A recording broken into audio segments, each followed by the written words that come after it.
बिल्लाहि मिनश्शैतानिर्रजीम बिस्मिल्लाहिर्रहमानिर्रहीम। शुक्रिया जनाब स्पीकर। जनाब स्पीकर, अपनी बात शुरू करने से पहले मैं एक बात बताता चलूँ कि मैं यहाँ जो भी बात करूँगा, अगर मैं अपने हलके की बात करूँगा तो वो पूरे सिंध की बात होगी, क्योंकि कराची से कश्मीर तक यहाँ पे बसने वाले तमाम इंसानों की परेशानी, तमाम इंसानों की तकलीफ़ एक जैसी है। और अगर मैं सिंध की बात करूँगा तो उसको समझा जाए कि ये मेरे हलके की बात है। जनाब स्पीकर, मैं अपनी बात शुरू करने से पहले कुछ तस्वीर दिखाना चाहूँगा जो कल ही की ली हुई हैं, और ये कोई बहुत पुरानी तस्वीर नहीं है। ये मेरे इलाके की PS-90 के एक 25 बेड हॉस्पिटल कहलाता है, उसकी ये हालत है। आप इसको देख सकती हैं, क्योंकि ये तस्वीर पहले मेरे दिखाने का मकसद ये है कि यहाँ मैं जो भी बात करूँगा उसको तनकीदी जायज़ा नहीं लिया जाए, उसको इस्लाह के लिए समझा जाए। वजह यह है कि अपोजिशन साइड से जब भी कोई बात आती है, अगर उसको तनकीद नहीं इस्लाह के तौर पे लिया जाए तो बहुत बेहतरी आ सकती है। और बाखुदा ये तनकीद करूँगा भी नहीं, सिर्फ इस्लाह के लिए तस्वीर दिखा रहा हूँ। ये हॉस्पिटल्स की हालत है और ये कल की ली हुई तस्वीर है। कुछ स्कूल से इसी सिंध के शहर कराची के एक छोटे से हल्के PS-90 के, जिसपे ये बच्चे देख सकते हैं दरियों में बैठे हुए हैं। ये देखें, ये स्पीकर साहिबा, ये छोटे छोटे बच्चे ये स्कूल में बैठे हुए हैं। ये बच्चियां जो 9 मैट्रिक का पेपर दे रही हैं और ये ज़मीन पर बैठी हुई हैं। तो स्पीकर साहिबा ये देखें, ये इस स्कूल में डेकोरेशन की कुर्सियां लगी हुई हैं। डेकोरेशन की कुर्सी पे बैठ के बच्चे पढ़ लें। ये मेरे हलके का स्कूल है और ये कराची शहर है। ये कोई मैं दही सिंध की बात नहीं कर रहा, इस कराची शहर की बात कर रहा हूँ। देखिए, ये तस्वीर दिखाने का पहले मकसद ये है कि मेरे लेफ़्ट साइड पे बैठे हुए लोग मेरी किसी बात का बुरा ना माने और उसको हकीकत तसव्वुर करें। जनाब स्पीकर, मैं अपनी बात शुरू करने से पहले अगर मैं पिछले साल के बजट को का मवाजना करते हैं हम, तो गुज़िश्ता माली साल 23-24 का जो कुल बजट था वो 2250 अरब रुपए का था, जिसमें तालीम का हिस्सा 14.4%, सेहत का 10.1%, सिक्योरिटी का 6.4% था। इस साल बजट में ये हिस्से जो कहा जा रहा है कि हमने सेहत सिक्योरिटी पे पैसे बढ़ा दिए हैं, हमने उसका हिस्सा बढ़ा दिया है। देखिए, अगर परसेंटेज के हिसाब से देखा जाए तो ये हिस्से बिल तरतीब 15%, सेहत 9.9% और 5.4% हो गए हैं। जाहिर है कि सेहत और सिक्योरिटी के बजट में कमी वाक़ई हुई है, जबकि तालीम के बजट में मामूली सा इजाफा हुआ है। जनाब स्पीकर, 14 जून 2024 को जो 3.056 ट्रिलियन का बजट पेश किया गया, असल में जब मुझे याद है कि जब मैं 20 साल की उम्र में था तो कायम अली शाह साहब ने एक बजट पेश किया था, 267 अरब रुपए का था। मगर आज अफसोस के साथ कहना पड़ता है कि ये आज का बजट जो लगभग 3200-3300 अरब के करीब पेश किया गया है, ये 2008 के बजट से 1044.58% ज़्यादा है। मगर अगर हम इसको देखें तो मैं खैर लेफ़्ट साइड पे मेरे बैठे हुए जो हुकूमती ऐवान के लोग हैं उनसे तो नहीं पूछूंगा, जो मेरे साइड मेरे तमाम ये मेरे पार्टी के लोग बैठे हैं, मैं इनसे और अपोजिशन की जितनी भी जमातें यहाँ बैठी हैं उनसे ये पूछूंगा कि मुझे कोई बताए कि 1044% 2008 के मुकाबले में ये बजट ज़्यादा है। और कोई ये बता सकता है कि सिंध में, इस पूरे सिंध में 100% भी बेहतरी आई है? बजट तो 1044% ज़्यादा हो गया है, सिंध के शहर में कोई 100% भी बेहतरी आई है? जनाब स्पीकर, मेरी परेशानी, मेरे अवाम की परेशानी ये है, मेरा ये सवाल है कि ये बेहतरी बजट 8 ट्रिलियन में पहुंच गया है, अरबों से, कोई ज़्यादा नहीं। 15-16 साल से यही गवर्नमेंट मतवातिर बजट पेश कर रही है। यह बजट का सिर्फ अदादो शुमार से लोगों के मसले हल नहीं होंगे। स्पीकर साहिबा, जनाब स्पीकर, अगर मैं एजुकेशन को ले लूँ, 2023-24 का बजट एजुकेशन का 334 अरब था और 2022 के बजट से 7% ज़्यादा था। आज 24-25 का बजट जो पेश किया गया है वो 459 अरब रुपए का है, यानी 37%। सिर्फ और सिर्फ ये अमाउंट में इजाफा है, परसेंटेज पे कोई इजाफा नहीं है। 37% इजाफा किया गया है 23-24 के बजट। मगर अफसोस होता है स्पीकर साहब, आज भी अगर आप पाकिस्तान इंस्टीट्यूट ऑफ एजुकेशन के मुताबिक देखें तो 7 मिलियन बच्चे जो हैं वो स्कूल नहीं जा रहे।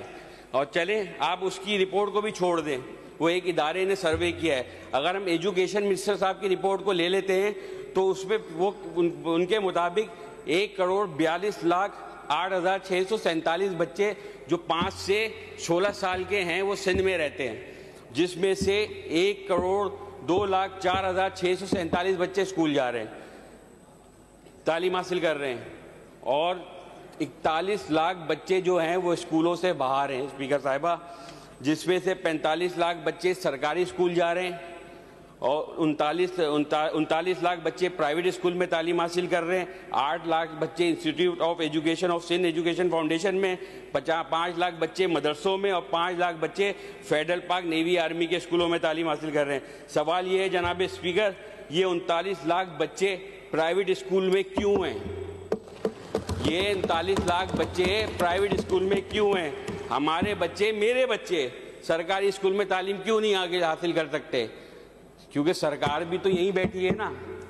क्यों नहीं हासिल कर सकते? क्योंकि हम सबको पता है कि सरकारी स्कूलों में सरकार की तवज्जो नहीं है।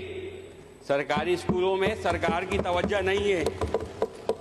एजुकेशन मिनिस्टर के मुताबिक अगर 41 लाख बच्चे जो स्कूल नहीं जा रहे, सवाल ये बनता है कि 2023 के 334 अरब रुपए कहाँ चले गए? सवाल ये बनता है कि ये मेरी रिपोर्ट नहीं है, ये मिनिस्टर साहब की रिपोर्ट है जो उन्होंने सीएम साहब को पेश की थी। अगर मैं सही हूं सरदार साहब जी तो ये 459, अब मुझे इस बात का खतरा है कि ये 459 अरब रुपए कहाँ जाएंगे। ये मैं जब नेक्स्ट बजट आएगा तो 2025 में मुझे उम्मीद है, बल्कि चले मुझे यकीन है कि ये तादाद में बहुत बड़ी कमी होगी। अगर आज 39 लाख बच्चे नहीं हैं तो मैं ही अगले स्पीच में खड़े होकर इस गवर्नमेंट की तारीफ करूंगा अगर इसकी फिगर 50 से 60% कम हो जाए। अगर हम यहाँ किसी की इस्लाह कर सकते हैं तो हमें तारीफ करने में भी कोई यार नहीं, चाहे जो भी अच्छा काम करे हम उसकी तारीफ करने को तैयार है। आज भी सिंध के स्कूलों में स्पीकर साहिबा पानी नहीं है, लाइट नहीं है, डेस्कें नहीं है, फैन नहीं है। किस किस चीज़ की फरियाद करें स्पीकर साहिबा? 14,000 स्कूल ऐसे हैं जो मिनिस्टर साहब की रिपोर्ट है जिसमें पीने का पानी नहीं है। पीने का पानी नहीं है 14,000 स्कूलों में, पीने का पानी नहीं है। 38 स्कूलों में कहा गया है वॉशरूम नहीं है। अगर मैं अपने हल्के की बात करूं स्पीकर साहिबा, मेरे स्कूलों में ना चौकीदार है, सरकारी स्कूलों में ना पियोन है, प्रिंसिपलों ने, एचएम ने उधर अपनी तनख्वाहों पे अपनी जेबों से उधर चौकीदार रखे हुए। गर्ल्स स्कूल तक में चौकीदार नहीं है। स्पीकर साहिबा, जब पाकिस्तान बना तो सिंध के शहर को डाउ यूनिवर्सिटी तोहफे में मिली। इस वक्त कराची की आबादी 4,45,000 थी। 1951 में कराची यूनिवर्सिटी बनी। इस वक्त कराची की आबादी 10,68,500 थी और 1977 में एनईडी यूनिवर्सिटी बनी। इस वक्त कराची की आबादी 35 लाख थी। आज कराची की आबादी 3 करोड़ से ज्यादा है। आज कराची में कोई चौथी बड़ी यूनिवर्सिटी नहीं बनी, 3 करोड़ से ज्यादा है, कोई नई बड़ी यूनिवर्सिटी नहीं बनी। स्पीकर साहिबा, जो तस्वीर मुझे बाद में दिखानी थी वो मैं आपको दिखा चुका हूँ। सिर्फ तालीम पे मैं आप लोगों के लिए एक शेर अर्ज करूंगा। हैरत है कि तालीम में है पीछे, हैरत है तालीम में है पीछे, जिस कौम का आगाज ही इकरा से हुआ था।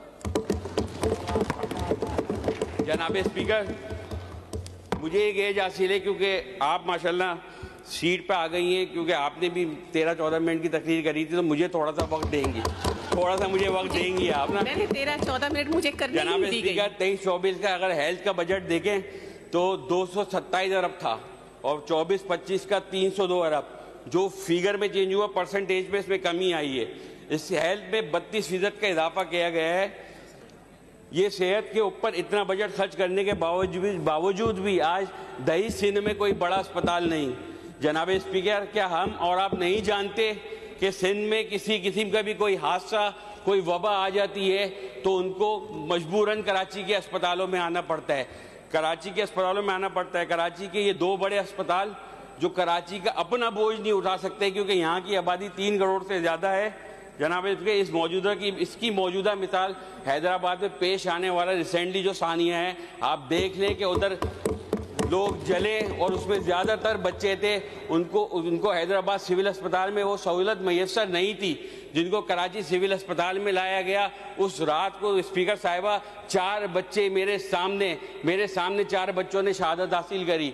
मेरे बच्चे, अगर वो बच्चों को मैं अपना बच्चा समझूँ ना, और इस ऐवान में बैठे तमाम लोग उन बच्चों का गम अगर अपने बच्चों पे रख के देखें तो यकीन करें ये 1-1 रुपए का बजट, मैं ये कहता हूँ बजट जैसा भी है, जितना भी दिया, जैसा भी दिया, अगर ये बजट अगर अल्लाह की कसम 1-1 रुपये सिंध के ऊपर रख जाए ना, तो अगले साल यकीन करें हम अपोजिशन वालों को 10 मिनट क्या 4 मिनट बोलने का भी मौका नहीं मिलेगा। आप लोग क्यों हमारी जबान बंद नहीं करा देते? ये सारा सिंध की खिदमत करके, सिंध की असल खिदमत करके। अगर आप लोग सिंध के वारिस हैं तो हम भी सिंध के वारिस हैं। हम चाहते हैं कि कराची से कश्मीर तक तरक्की हो। हम ये नहीं चाहते कि सिर्फ और सिर्फ कराची बने। इस चीज़ को जहन से निकाले। आप कराची को भी अपना समझे, हम सिंध को अपना समझते हैं। सिंध हमारा है और हम भी इसके वारिस हैं। कंक्लूड कर जनाब स्पीकर, कंक्लूड कर लें।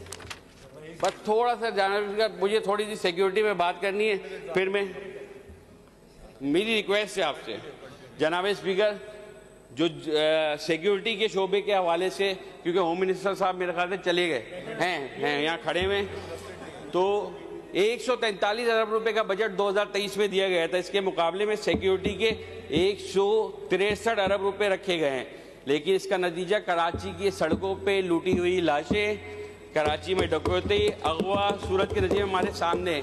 ये कच्चे के इलाके में बेगुनाह लोगों के लहू से लिखी गई हुकूमत की नाअहली की दास्तान है। स्पीकर साहिबा, जनाब स्पीकर, सिर्फ आप 143 अरब रुपए में अदादो शुमार का अंदाजा लगाएं। 296 गाड़ियां छीनी गई सिंध में, 1935 गाड़ियां चोरी हुई, 9003 मोटरसाइकिलें छीनी गई और 50,130 मोटरसाइकिल चोरी हुई।